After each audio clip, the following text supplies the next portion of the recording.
Hey guys, Chef Nanny here, as my granddaughter Charlotte calls me. Now, at the moment, I'm going to be making the tomato and onion gravy that I'm going to be using to cook my rissoles in that I did the last video about.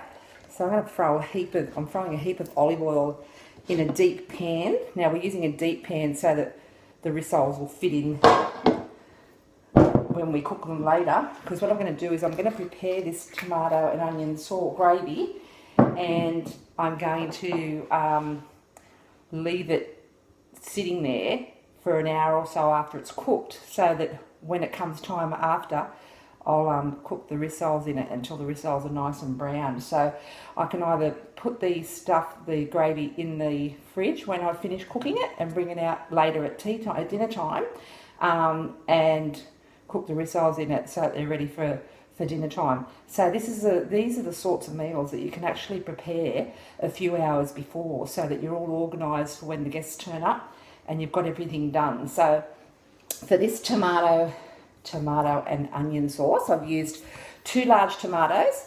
Now I've already peeled a tomato there. Onion is white. So we've got the onion there. And for anyone that hasn't peeled an onion before, and there will be many of you out there that haven't, and that's okay, we just cut off each end like so. Cut off each end like so. And like Shrek says, you got to peel off all the layers to get to the goodness inside. So we're just peeling off that to one top layer like so. It usually peels away like that. So usually go down a couple, just like that, till you get rid of all the brown bits. Just like that.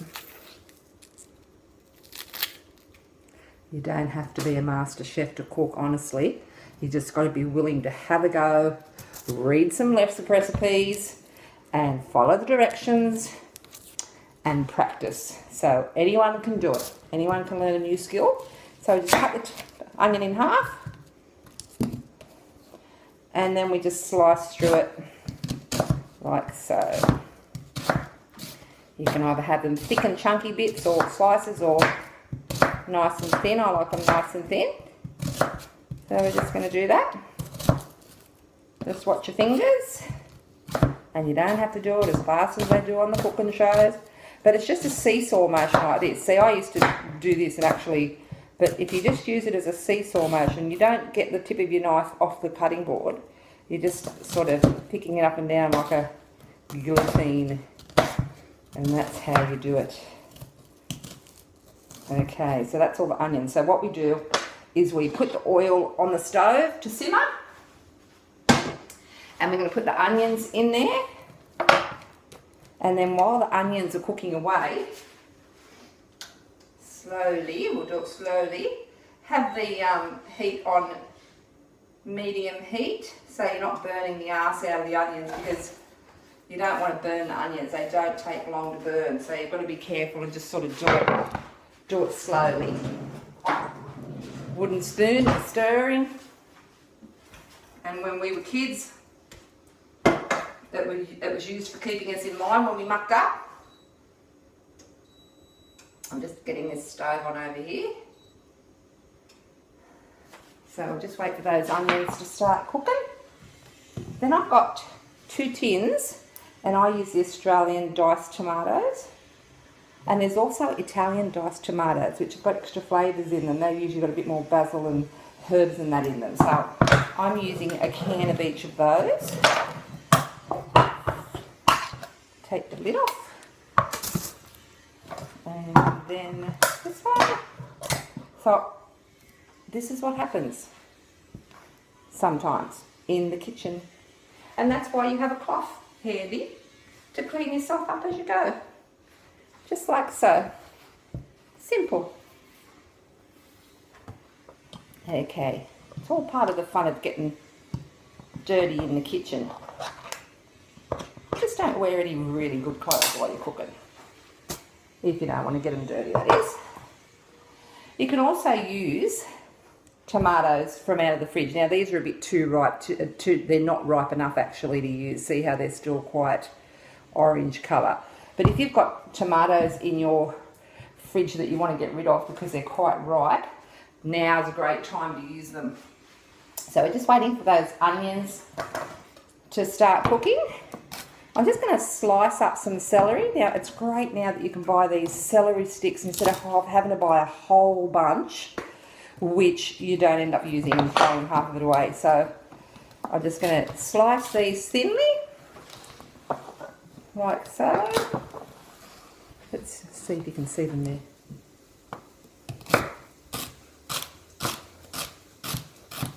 And I also, in this gravy, use, I get the jar of char grilled capsicums. They are beautiful. And I just slice them up thinly. Now I'm just going to see if I've got some in the pantry here. I'm hoping I do because they add a really yummy flavour to this sauce. If you don't have those, you might even have some capsicums in your fridge that you need to use up. Just slice them up. So fresh or jarred, canned, whatever. It's all the same stuff. I'll just see if I've got some. Don't have any today, so I'll have to go without the capsicum sauce today. But that's all good. Now I'm also going to throw in, I use this Barilla olive ready-made pasta sauce. That's going to go in as well. And that's pretty well it. I've also got a rather large zucchini. And I'm going to use it for cooking. And I'm going to grate that. Get my grater out. And I'm going to grate it. I've got this grater here. I'm going to grate it. I'll just give my onions a bit of a stir.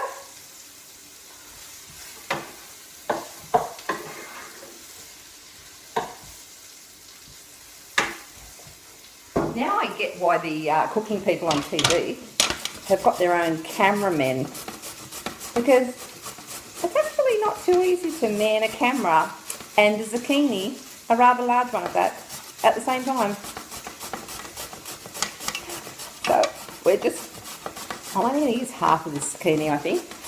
This is one of the ingredients that I use when I'm making my tomato-based sauces for my pastas or whatever else you're going to use it for.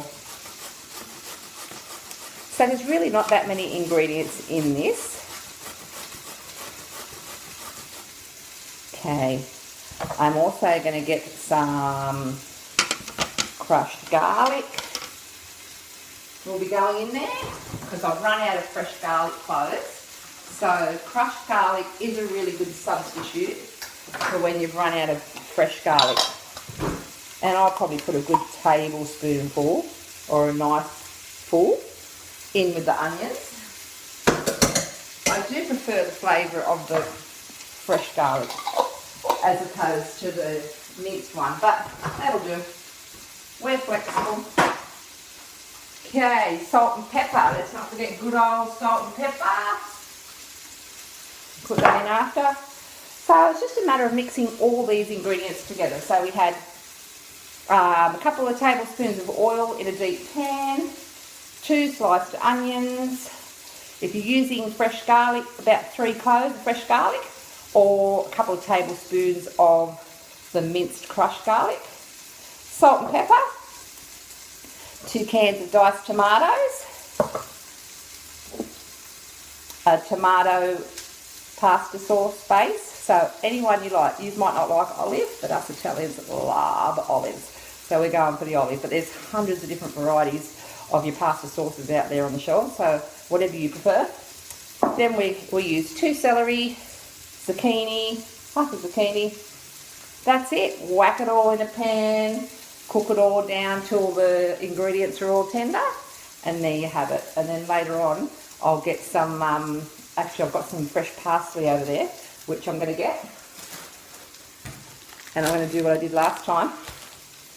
Chop some parsley off. And we just chop, chop, chop. And also I'm going to get some dried basil. Now I often have a basil plant sitting, a fresh basil plant, because I like fresh. I think fresh is best, but you know what? If you don't have the fresh stuff, you've always got the dry basil and that, which is, it's good. It's a good product. So you're not missing out. But there you go. I think that'll be enough parsley and some basil. Yeah, we're going to throw all that in the pan together and let it all cook down.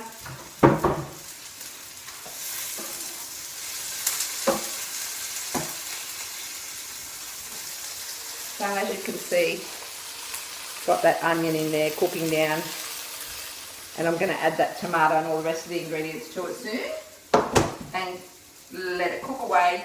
Probably take about 20 minutes or so. Yeah, just taste it as you go. And there you have your tomato based onion gravy. Enjoy your day. Bye.